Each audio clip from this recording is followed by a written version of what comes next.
Assalamualaikum warahmatullahi wabarakatuh. Saya Musyafa'atus Salfi Muzadi dengan DIM 2502021 Di sini saya akan memenuhi tugas fikih muamalah, yaitu meresum satu buku. Buku yang saya ambil yaitu buku fikih muamalah dari klasik hingga kontemporer karya Bapak Ahmad Farah Hasan, cetakan pertama pada tahun 2018. Fikih muamalah adalah aturan hukum Islam yang mengatur hubungan manusia dengan manusia lain dalam urusan duniawi, terutama bidang ekonomi dan transaksi. Fikih muamalah menjelaskan bagaimana manusia ini melakukan kegiatan ekonomi secara benar menurut syariat Islam. Islam tidak hanya mengatur ibadah, sholat, dan puasa, akan tetapi juga mengatur bagaimana caranya berdagang, berhutang, bekerja sama, dan menggunakan harta.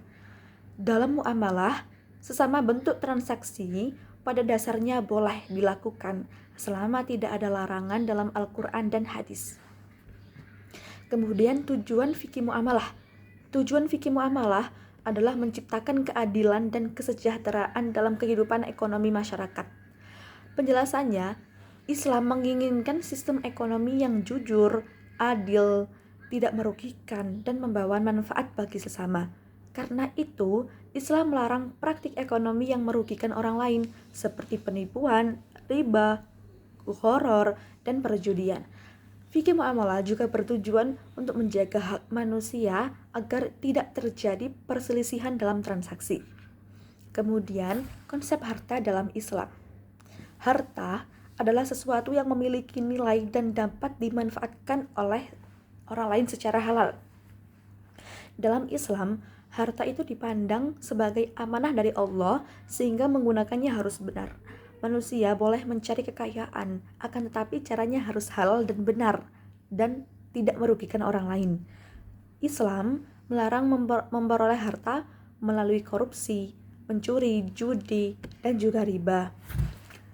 Jenis harta yang dibahas dalam buku ini adalah harta bergerak, harta tidak bergerak, harta halal, dan harta haram.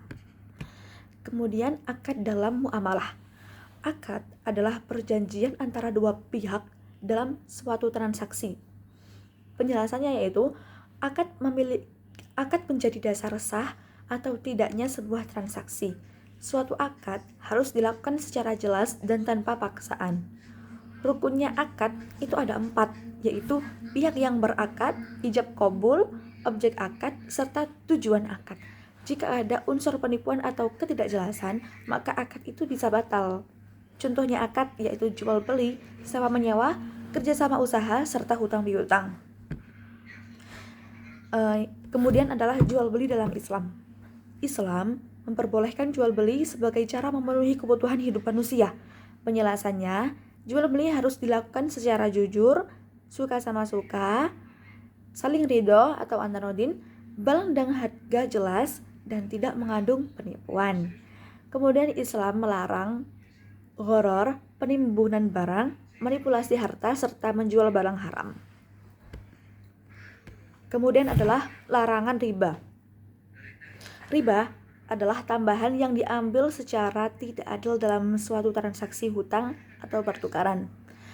Islam melarang riba karena apa? Karena merugikan orang lain, menciptakan ketidakjelasan, dan ketiga, menindas orang yang membutuhkan bantuan. Maka riba sering membuat orang miskin semakin terbebani karena bunga yang terus bertambah.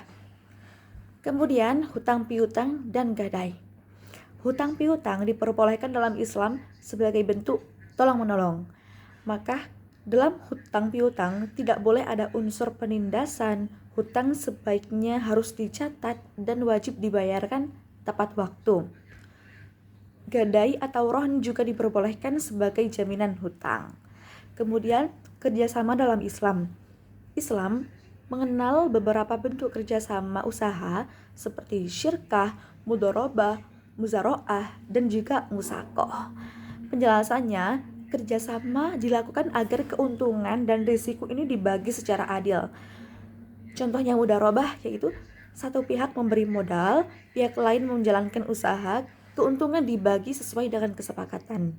Jika ada rugi bukan karena kelalaian pengelola, maka kerugian itu ditanggung oleh pemilik modal. Kemudian, fikih muamalah kontemporer. Buku ini juga menjelaskan masalah ekonomi modern. Perkembangan zaman membuat transaksi semakin kompleks sehingga fikih muamalah ini harus mampu berkembang dan memberikan solusi terhadap masalah modern. Pembahasan modern dalam buku ini adalah jual beli online, saham syariah, asuransi, kredit, kartu kredit, forex, MLM, serta pasar modal syariah. Penulis menjelaskan bahwa transaksi modal diperbolehkan selama tidak mengandung riba, tidak ada penipuan, tidak ada perjudian, dan sesuai dengan prinsip ekonomi syariah. Kemudian nilai moral dalam muamalah. Fikih muamalah tidak membahas halal dan haram, tidak hanya membahas halal dan haram, akan tetapi juga mengajarkan modal dan ekonomi. Penjelasannya, itu Islam mengajarkan kejujuran, tanggung jawab, amanah, dan keadilan dalam transaksi. Tujuannya agar kegiatan ekonomi tidak hanya mencari keuntungan pribadi akan tetapi juga membawa maslahat bagi masyarakat luas. Kesimpulan dari isi buku tersebut adalah Islam memiliki aturan lengkap dalam bidang ekonomi dan hubungan sosial. Fikih muamalah bertujuan untuk menciptakan sistem ekonomi yang adil, jujur, transparan, dan bermanfaat bagi semua pihak. Maka buku ini sangat relevan karena tidak hanya membahas teori klasik, tetapi juga menjelaskan penerapan hukum Islam dalam transaksi modern sehingga mudah dipahami dan sesuai dengan perkembangan zaman. Itu saja dari saya. Sekian, terima kasih. Wassalamualaikum warahmatullahi wabarakatuh.